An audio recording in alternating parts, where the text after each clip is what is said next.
और बुलेटिन की शुरुआत करें इस वक्त की सबसे बड़ी खबर के साथ। बीजेपी के नेता और केंद्रीय मंत्री गिरिराज सिंह को जान से मारने की धमकी दी गई है और गिरिराज सिंह के पास विदेश से 2 बार धमकी भरा फोन आ चुका है। इंडिया टीवी के पास उस नंबर की एक्सक्लूसिव डिटेल्स भी मौजूद है जिस नंबर से यह कॉल आया था। गिरिराज सिंह की तरफ से इसकी जानकारी आईबी के अधिकारियों को दे दी गई थी। गिरिराज सिंह ने इस्लामिक संगठन पीएफआई को बैन करने की मांग की थी और अब उन्हें जान से मारने की धमकी मिल रही है। सिर्फ गिरिराज सिंह ही नहीं, आईबी की रिपोर्ट के मुताबिक बीजेपी के कई नेता इस वक्त आतंकियों के निशाने पर हैं। इसमें बिहार बीजेपी के भी कई नेता शामिल हैं और यह सूचना केंद्रीय गृह मंत्रालय की ओर से भी दी गई है। पिछले दिनों आतंकी संगठन इस्लामिक स्टेट खुरासान प्रांत ने अपनी मैगजीन के नए एडिशन में बीजेपी के खिलाफ हमले की बात लिखी थी। इसे लिखने के बाद संगठन ने अपने ट्विटर हैंडल पर इसे शेयर भी किया। इंटेलिजेंस से मिल रहे इनपुट के बाद अब पुलिस हेडक्वार्टर ने राज्य में सभी जिलों के एसएसपी और एसपी के साथ साथ रेल पुलिस को भी अलर्ट कर दिया है। तो इस वक्त की सबसे बड़ी खबर आपको बता दें कि गिरिराज सिंह को जान से मारने की धमकी दी गई है। हमारे साथ संवाददाता नीतीश चंद्र भी जुड़ गए हैं। नीतीश, आपके पास और क्या डिटेल है इस बारे में?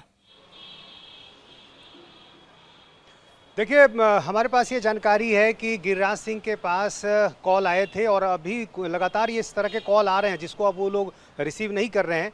लेकिन इससे पहले जो कॉल आया उसमें जब बातचीत हुई तो ये कहा गया कि मैं भाई बोल रहा हूँ, ज़्यादा हिंदूवादी नेता बनने की कोशिश ना करें, अंजाम भुगतना होगा। और ये बातचीत जो है करीब 1 मिनट 7 सेकंड तक होती रही। जिसने फ़ोन रिसीव किया, दरअसल ये फ़ोन गिरिराज सिंह का जो ऑफिशियल नंबर है उस पर आया था और उसको लगातार धमकी दी गई। इससे पहले भी एक कॉल आया था 9:16 पर और फिर आया 9:19 पर। 13 सेकंड का पहला कॉल रहा और दूसरा जो कॉल आया वो 1 मिनट 7 सेकंड तक उसने धमकी दी है।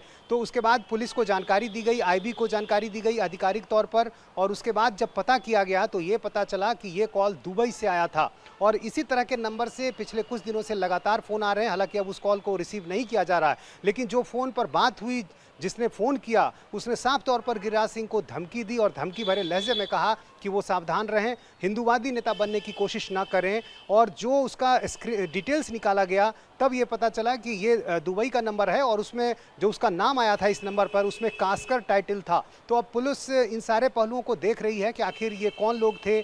और इसी के बाद जब आईबी को ये जानकारी दी गई तो आईबी ने इसकी और तहकीकात की है और गिरिराज सिंह को भी ये हिदायत दी गई है कि वो इन दिनों अपनी सुरक्षा को लेकर सतर्क रहें। और इसी तरह के कई जो खतरे हैं बिहार के बीजेपी के दूसरे नेताओं के बारे में भी कहे जा रहे हैं। आईबी ने हाल ही में अश्विनी चौबे जो केंद्रीय मंत्री हैं उनसे भी संपर्क किया है। हालांकि उनको कोई फ़ोन आया नहीं आया इस बारे में अभी जानकारी नहीं है, लेकिन आईबी ने अश्विनी चौबे से भी कुछ दिन पहले संपर्क किया है। तो नुपुर शर्मा के मामले के बाद जिस तरह से लगातार इस तरह की कई घटनाएं सामने आई हैं, उसका संबंध अब दिखाई दे रहा है कि कहीं ना कहीं जो बीजेपी के बड़े नेता हैं वो इनके निशाने पर हैं। और कई और नेता हैं जिनके नाम की जानकारी कुछ देर में मिल जाएगी, लेकिन फिलहाल ये जानकारी मिली है कि गिरिराज सिंह को धमकी भरा कॉल आया और कॉल करने वाले ने साफ तौर पर धमकी भरे लहजे में कहा कि आप सावधान रहे, ज़्यादा हिंदूवादी नेता बनने की कोशिश ना करें।